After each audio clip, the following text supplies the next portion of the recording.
Granites, MLA Road, Palluruthi. Contact 9446567002, 98460 94470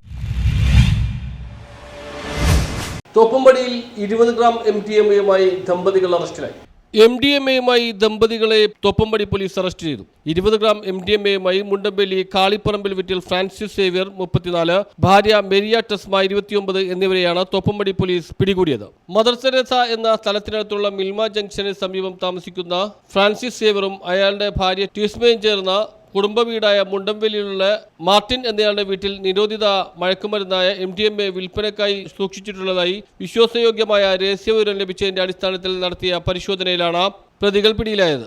തിങ്കളാഴ്ച പുലർച്ചെ 3 മണിയോടെയാണ് മയക്കുമരുന്ന് പിടികൂടിയത്. മരിയ ടെസ്മയുടെ സിപ്ലോക്ക് കവറിൽ കാണപ്പെട്ട പദാർത്ഥം MDMA ആണെന്ന് പറയുകയും എവിടെ നിന്ന് ലഭിച്ചതെന്ന പോലീസിന്റെ ചോദ്യത്തിന് ഭർത്താവ് നൽകിയതാണെന്ന് പറയുകയുമായിരുന്നു. തുടർന്ന് സിപ്ലോക്ക് തുറന്ന് ക്രിസ്റ്റൽ രൂപത്തിലുള്ള പദാർത്ഥം പരിശോധിച്ചതിൽ നിരോധിത മയക്കുമരുന്നായ MDMA ആണെന്ന് പോലീസിന് ബോധ്യം വരികയായിരുന്നു. തുടർന്നാണ് തോപ്പുംപടി SI ജിൻസൺ ഡൊമിനിക്കിന്റെ നേതൃത്വത്തിൽ ഇവരെ അറസ്റ്റ് ചെയ്തത്. News bureau, Thoppumpady.